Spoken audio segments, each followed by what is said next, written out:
Hello and welcome to LG Classics. This post is from the subreddit Wedding Shaming and it's by user Deleted. Bachelor Party Sobriety Check. I went to college with Benny. We had a large group of friends pretty much all through our undergraduate years, resulting in some tight bonds. About 5 years after we graduated, Benny met Karen. They hit it off.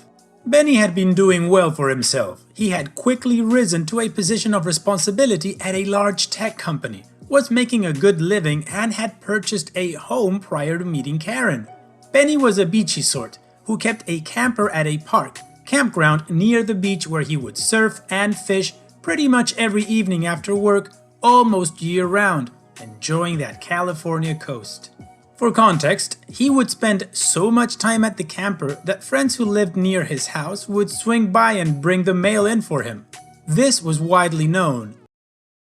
He would share his house with friends visiting from out of town. Friends had even crashed in his house for months at a time between jobs or while moving. Benny and Karen develop a relationship. They dated for a year or so and then Benny proposes. With that proposal, I stopped seeing Benny with any regularity. It wasn't long before the camper came home to be parked in his driveway. It was later sold because we never use it. During his engagement, I saw Benny maybe 3 times, always with Karen. The bachelor party comes and some plans are made. The plans are later rejected by Karen. New plans were made by the best man for a comedy club and dinner. People in attendance to the bachelor party included parents, friends, men and women, and even children, because Benny was always about inclusion. Everyone is invited or nobody is something he would say. Despite all of this, Karen was still unhappy about the bachelor party.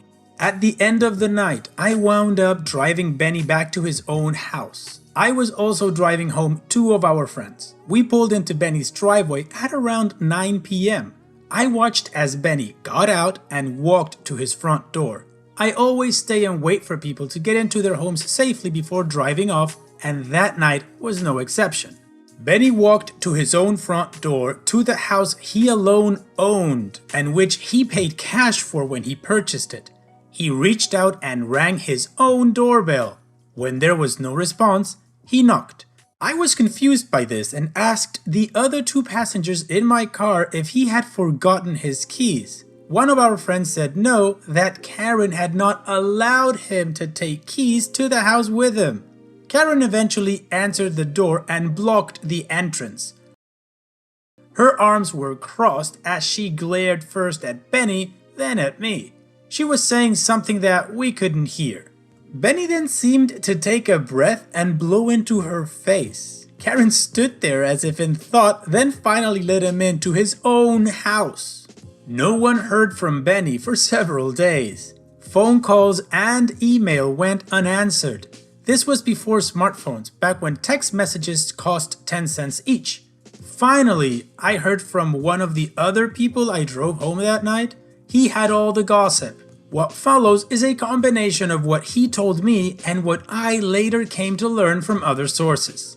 Karen didn't like that Benny had a bachelor party. She was invited and encouraged to go, but she refused. She felt that Benny should have stayed home to take care of her instead. Despite being someone who drank, she disliked when Benny drank. She disliked when he relaxed, really.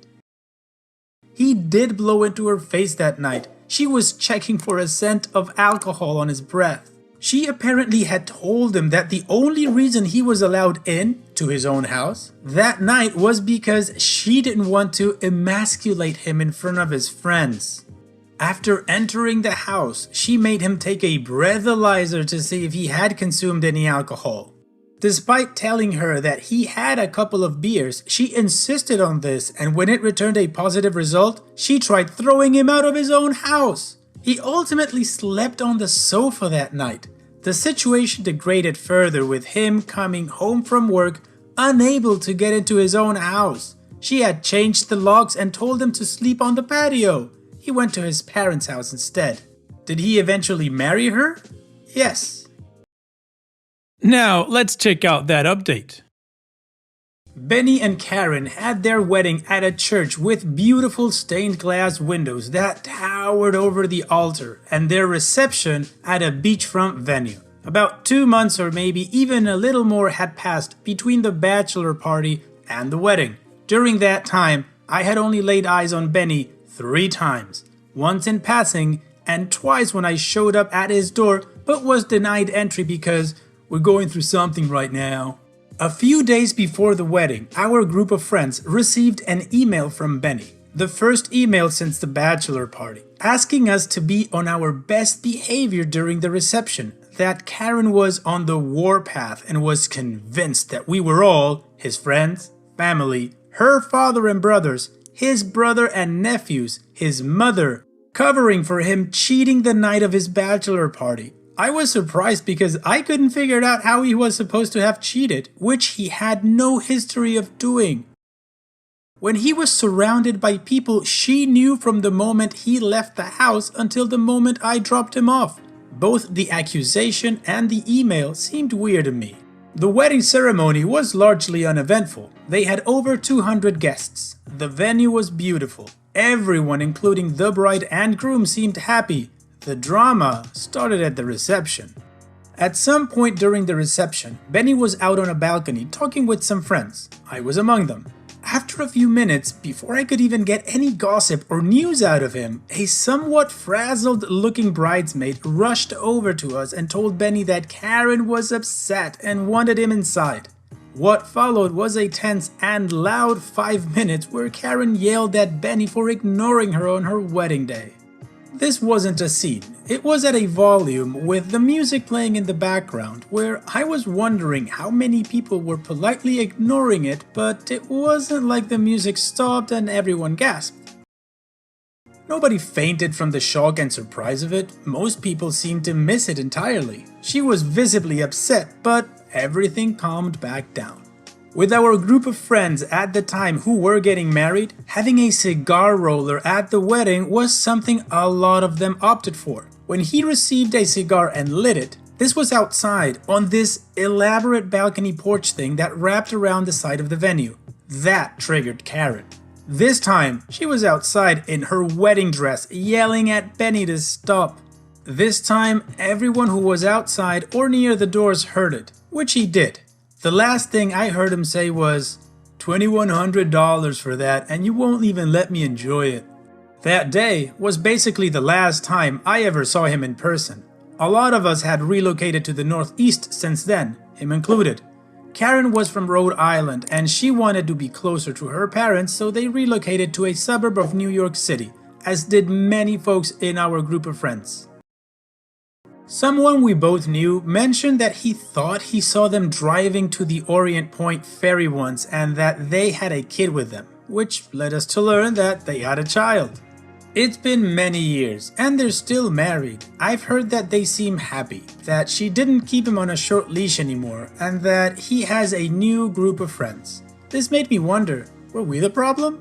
Was the lifestyle our group of friends lived something she had a problem with? One thing I will say is this. Karen comes off as really bad in these stories, but Benny wasn't exactly perfect. While he was successful, he struggled to remain focused on things outside of work and surfing and fishing. Despite the negativity and her insecurity, Karen did bring a measure of stability and direction to his life, for better or for worse. Benny was also the first member of our group of friends who disappeared after getting married. Others would follow, people with seemingly positive relationships. For a while it seemed like we'd go to a wedding, we'd see married friends who we had not seen in a while, and we would look at the friend getting married knowing that they, too, would most likely transition to someone from our past. There's probably a life lesson in that, involving focusing on family instead of just on fun and career. Or maybe there's a coming of age thing tied to weddings that I haven't been cognizant of, given I married when I was already over 35. Thanks for strolling down memory lane with me on LG Classics. Hope you'll stick around for more throwback vibes.